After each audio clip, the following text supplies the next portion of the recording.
Welcome to Udvi food and arts. ఇవాల్టి మన recipe aloo 65. ముందుగా మీరు మా ఛానల్ మొదటిసారి చూస్తున్నట్టయితే వెంటనే సబ్స్క్రైబ్ చేయండి. మా వీడియోస్ మీకు నచ్చినట్టయితే లైక్ చేసి షేర్ చేయండి. లేటెస్ట్ అప్డేట్స్ కోసం బెల్ ఐకాన్ని క్లిక్ చేయండి. తయారీ విధానం చూద్దాం.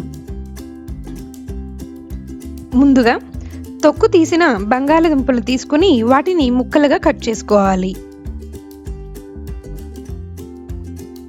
పాన్ పెట్టుకుని అందులో తగినన్ని నీళ్లు యాడ్ చేసుకుని చిటికెడు ఉప్పు యాడ్ చేసుకుని ముందుగా కట్ చేసుకున్న బంగాళదుంప ముక్కలను యాడ్ చేసుకుని మరీ పూర్తిగా ఉడకనివ్వకుండా 50% ఉడికించుకోవాలి.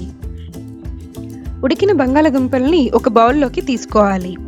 ఇప్పుడు అందులో 1/2 టేబుల్ స్పూన్ మైదా, 1/2 టేబుల్ స్పూన్ కార్న్ఫ్లోర్, ఉప్పు చిటికెడు యాడ్ చేసుకొని ఈ మిశ్రమం మొత్తం కలిసేలాగా ఒకసారి కలుపుకోవాలి. తర్వాత 2 టేబుల్ స్పూన్ల వాటర్ యాడ్ చేసుకుని మరోసారి బాగా కలుపుకోవాలి.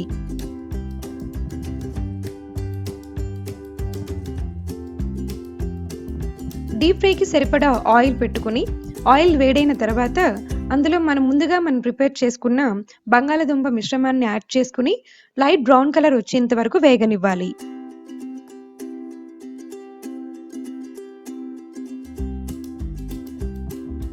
ఇలా లైట్ బ్రౌన్ కలర్ వచ్చేంత వరకు వేగనిచ్చుకున్న తర్వాత పక్కన ప్లేట్లోకి తీసుకోవాలి. తర్వాత పాన్ పెట్టుకుని 1 టేబుల్ స్పూన్ ఆయిల్ యాడ్ చేసుకోవాలి. ఆయిల్ వేడైన తర్వాత 1 మీడియం సైజ్ ఉల్లిపాయల తరుగుని యాడ్ చేసుకుని బాగా వేగనివ్వాలి.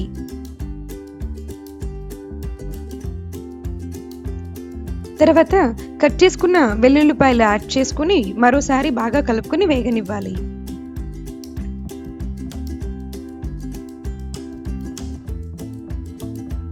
ఇలా వేగిన తర్వాత కట్ చేసుకున్న పచ్చిమిర్చి ముక్కలు యాడ్ చేసుకుని మరోసారి బాగా కలుపుకోవాలి.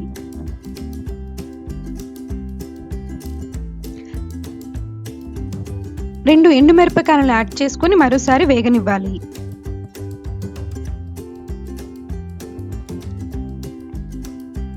తర్వాత కరివేపాకును యాడ్ చేసుకుని మరోసారి కలుపుకోవాలి.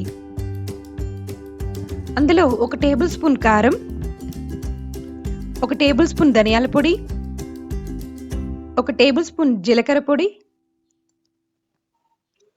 1/2 టీ స్పూన్ గరం మసాలా, చిటికెడు పసుపు, రుచికి సరిపడా ఉప్పు యాడ్ చేసుకోవాలి. ఒకసారి బాగా కలుపుకొని వేగనివ్వాలి.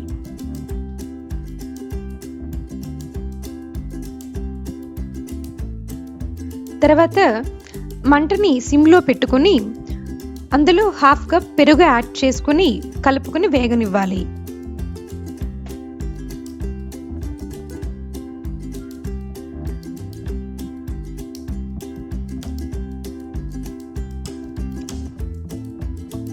తర్వాత లెమన్ జ్యూస్ యాడ్ చేసుకోవాలి.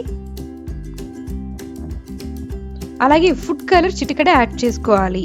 ఈ ఫుడ్ కలర్ ఆప్షనల్ అండి, మీరు ఇష్టపడితే యాడ్ చేసుకోవచ్చు, లేదంటే అవసరం లేదు. ఫుడ్ కలర్ యాడ్ చేసుకుని బాగా వేగనివ్వాలి.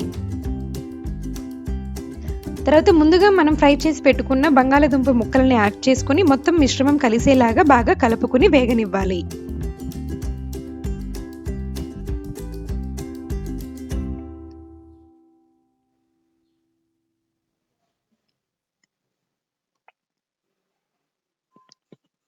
ఇలా వేగిన తర్వాత ముందుగా మనం కట్ చేసి పెట్టుకున్న కొత్తిమీరని యాడ్ చేసుకొని మరోసారి బాగా కలుపుకుని సర్వింగ్ బౌల్లో తీసుకుని సర్వ్ చేసుకుంటే ఇవాల్టి మన రెసిపీ ఆలూ 65 రెడీ అయిపోయినట్టే. చూసారుగా, మరి ఇంకెందుకు ఆలస్యం, మీరు ఒకసారి ట్రై చేసి మీకు ఎలా కుదిరిందో మాకు కామెంట్స్ రూపంలో తెలియచేయండి. ఈ వీడియో మీకు నచ్చినట్టయితే లైక్ చేసి షేర్ చేయండి. తప్పకుండా సబ్స్క్రైబ్ చేయండి. Thank you for watching.